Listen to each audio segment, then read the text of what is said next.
Hello दोस्तों, I am नवीन और इस वीडियो में मैं करूँगा क्लास 9th का क्वेश्चन जो कि मैंने चैप्टर सर्कल से लिया है और एग्जाम के नज़रिए से बहुत ही इंपॉर्टेंट क्वेश्चन है ये। तो चलिए शुरू करते हैं। तो देखिए, इस समय हमें फिगर दी हुई है और हमें यहाँ पर x की वैल्यू को निकालना है। तो अगर हम यहाँ देखें, x जो है वो है हमारा एंगल ADB।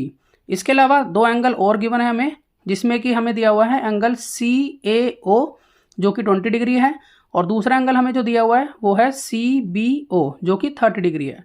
तो सबसे पहले मैं यहाँ गिवन लिख लेता हूँ कि मुझे यहाँ पर दिया हुआ है एंगल CAO, ये मुझे दिया हुआ है 20 डिग्री और एंगल CBO ये दिया हुआ है 30 डिग्री। अब यहाँ पर हम एक छोटी सी कंस्ट्रक्शन करेंगे जिसमें हम O को C से मिलाएंगे। तो मैं यहाँ पर O को C से मिला देता हूँ। तो मैंने यहाँ पर एक कंस्ट्रक्शन की है, वो मैं लिखूँगा जॉइन O to C। अब अगर हम ध्यान से फिगर को देखें तो यहाँ पर OA, OC, OB तीनों ही रेडियस हैं और ये तो हमें मालूम है कि रेडियस जो है वो इक्वल होती हैं, ठीक है। तो यानी कि ये OA इक्वल होगी यहाँ OC के और उसी तरह से OC OB के इक्वल भी होगी और AO के इक्वल भी होगी। तो तीनों जो हैं वो आपस में एक दूसरे के इक्वल होंगी। यहाँ पर जो एंगल बन रहा है ये ACO, इस एंगल को मैं 1 मान लेता हूँ और यहाँ पर जो एंगल बन रहा है OCB को मैं एंगल 2 मान लेता हूँ। अब देखिए, यहाँ पर अगर हम देखें तो AOC एक ट्रायंगल है, तो मैं यहाँ इसको रफली बना लेता हूँ। इस तरह से है ये, यहाँ C है, ये A है, ये O है, जिसमें कि AO और OC एक दूसरे के बराबर है रेडियस होने की वजह से। तो जब आइसोस्केलेस ट्रायंगल हो तो जो इक्वल साइड्स होती हैं उसके सामने वाले एंगल्स भी इक्वल होते हैं। इट मीन्स मैं यहाँ कह सकता हूँ कि यहाँ पर एंगल 1 और एंगल 20 जो है एक दूसरे के इक्वल होगा।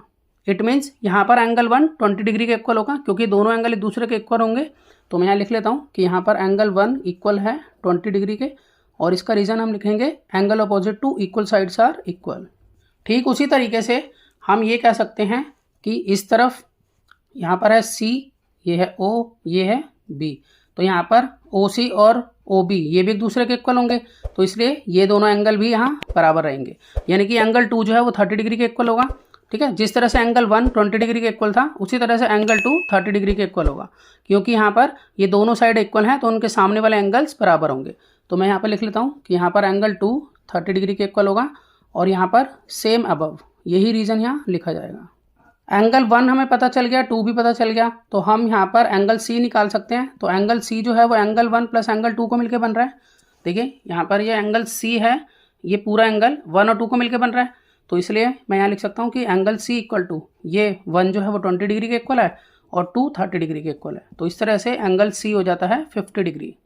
तो इट मीन्स ये पूरा का पूरा एंगल जो है ये हमारा आ गया है 50 डिग्री। तो अगर हम फिगर में देखें तो ADBC ये एक साइक्लिक क्वाड्रिलेटरल है और साइक्लिक क्वाड्रिलेटरल में अपोजिट एंगल्स का सम सप्लीमेंट्री होता है, यानी कि 180 डिग्री होता है। तो इसलिए मैं यहाँ पर लिख सकता हूँ कि यहाँ पर angle C plus angle D ये मिलाकर होगा 180 डिग्री। तो इसके अंदर रीजन लिखेंगे sum of opposite angles of cyclic quadrilateral are supplementary. यहाँ पर देखिए एंगल C तो मुझे मालूम है, तो मैं यहाँ पर लिख लूँगा 50 degree plus angle D x है जो हमें क्वेश्चन में निकालना है इक्वल टू 180 डिग्री।